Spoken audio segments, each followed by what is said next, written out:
भाजपा प्रदेश अध्यक्ष डॉक्टर राजीव बिंदल ने कहा कि बड़े मियाँ तो बड़े मियाँ, छोटे मियाँ सुभान अल्लाह। हिमाचल प्रदेश की वर्तमान सरकार और कांग्रेस पार्टी पर ये कहावत लगातार चरितार्थ हो रही है। मुख्यमंत्री सुखविंदर सिंह सुक्खू ने झूठ बोलने में पूरी महारत हासिल की है और वो अब झूठ बोलने के स्पेशलिस्ट हो चुके हैं।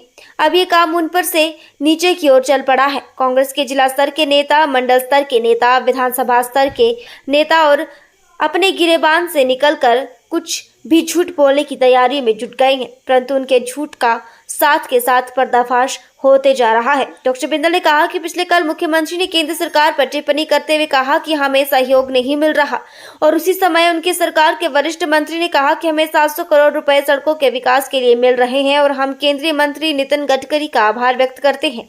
उन्होंने कहा कि गत सप्ताह मुख्यमंत्री ने इस प्रकार की टिप्पणी भाजपा के राष्ट्रीय अध्यक्ष जगत प्रकाश नड्डा के प्रवास पर की और उसी समय उप मुख्यमंत्री दिल्ली में जाकर केंद्रीय मंत्री से मिलकर हिमाचल प्रदेश के लिए आर्थिक सहयोग की प्रार्थना करते हुए और सहयोग मिलने का धन्यवाद करते हुए मीडिया में छाए हुए थे। बड़े मियाँ तो बड़े मियाँ, छोटे मियाँ सुभान अल्लाह। हिमाचल प्रदेश की वर्तमान सरकार और कांग्रेस पार्टी पर यह कहावत लगातार चरितार्थ हो रही है। माननीय मुख्यमंत्री सुखविंदर जी ने झूठ बोलने में पूरी महारत हासिल की है और वो अब झूठ बोलने के स्पेशलिस्ट हो चुके हैं और अब ये काम ऊपर से नीचे को चल पड़ा है। कांग्रेस के जिला स्तर के नेता, मंडल स्तर के नेता, विधानसभा स्तर के नेता अब वो अपने गिरेबान से बाहर निकलकर और कुछ भी झूठ बोलने की तैयारी में जुटे हैं, परंतु ये झूठ का पर्दाफाश साथ के साथ हो जाता है। पिछले कल मुख्यमंत्री जी ने और केंद्र सरकार के ऊपर टिप्पणी करते हुए कहा कि हमें सहयोग नहीं मिल रहा। उसी समय में प्रदेश के एक वरिष्ठ मंत्री ने कहा कि हमें 700 करोड़ रुपया सड़कों के विकास के लिए मिल रहा है और हम आदरणीय नितिन गडकरी जी का बहुत बहुत आभार व्यक्त करते हैं। गत सप्ताह मुख्यमंत्री जी ने इसी प्रकार की टिप्पणी और माननीय राष्ट्रीय अध्यक्ष जगत प्रकाश नड्डा जी के प्रवास के ऊपर की और उसी समय में उप मुख्यमंत्री दिल्ली में जाकर केंद्रीय मंत्री से मिलकर हिमाचल प्रदेश के लिए आर्थिक सहयोग की प्रार्थना करते हुए और सहयोग मिलने का धन्यवाद करते हुए मीडिया में छाए हुए थे। अब तो ये मामला नीचे तक उतर गया है। एक व्यक्ति जिसने आपदा की घड़ी में लगातार हिमाचल का प्रवास किया, वो भारतीय जनता पार्टी के माननीय राष्ट्रीय अध्यक्ष श्री जगत प्रकाश नड्डा जी थे। वो कुल्लू आए, वो मंडी आए, वो सुंदरनगर आए, वो बिलासपुर आए, वो सिरमौरी ताल आए, वो शिमला आए। जहां जहां आपदा आई वो व्यक्तिगत रूप से और संवेदना व्यक्त करने, जनता से मिलने के लिए, उनका दुख सुख बांटने के लिए आए और अरबों रुपया प्रदेश की सरकार को सहायता के रूप में हर बार उपलब्ध कराया, परंतु प्रदेश की सरकार लगातार नकारते हुए और प्रदेश की जनता का अहित कर रही है। वो माननीय जगत प्रकाश नड्डा जी जिन्होंने नाहन के मेडिकल कॉलेज के लिए 265 crore, Hamirpur medical college, Chamba medical college दोनों के लिए 265 करोड़ रुपए दिया।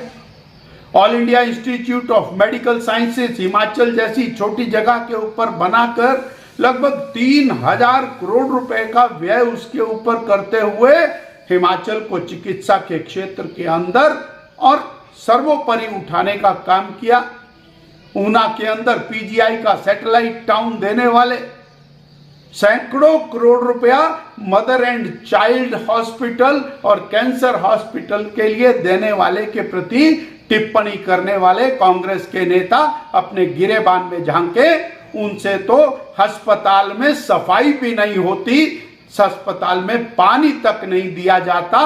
वो अपनी हालात के ऊपर जरा गौर करें और माननीय मुख्यमंत्री जी और इनके मंत्रीगण केवल और केवल भारतीय जनता पार्टी को गाली देकर के और केवल जनता को भरमाने का काम लगातार नहीं कर सकते। बहुत हो गया, अब हिमाचल की जनता ठोस काम मांगती है। केंद्र की नरेंद्र भाई मोदी सरकार हिमाचल प्रदेश के प्रत्येक विकासात्मक कार्य के लिए और भरपूर मात्रा में धन उपलब्ध करा रही है। वो सड़कों के निर्माण का सवाल हो, वो 4 लेन हाईवेज के निर्माण का सवाल हो, वो ग्रामीण सड़कों, प्रधानमंत्री ग्राम सड़क योजना CRF की धनराशि उपलब्ध कराने का सवाल, वो बॉर्डर रोड ऑर्गेनाइजेशन के माध्यम से दूरवर्ती क्षेत्रों में सड़कें, टनल बनाने का सवाल, वो रेलवे के विकास का सवाल, मनरेगा की दृष्टि से ग्रामीण क्षेत्रों में विकास के लिए अपार धनराशि देने का सवाल, शिक्षा के मामले में और सर्व शिक्षा अभियान या चिकित्सा के मामले के अंदर अनेक प्रकार से सभी विषयों के अंदर धनराशि देने का सवाल हो, ग्रामीण क्षेत्र में गरीबों के कल्याण की बात, 1 लाख के लगभग पक्के मकान गरीबों को देने का सवाल और किसानों को दी जाने वाली सहायता का सवाल हो, एग्रीकल्चर सब्सिडी का सवाल हो, हर मामले में केंद्र की सरकार, मोदी सरकार निरंतर हिमाचल प्रदेश को और अपनत्व के नाते सहयोग कर रही है। परंतु प्रदेश की सरकार द्वारा इन सभी सहयोगों को नकारना ये हिमाचल के हित के साथ खिलवाड़।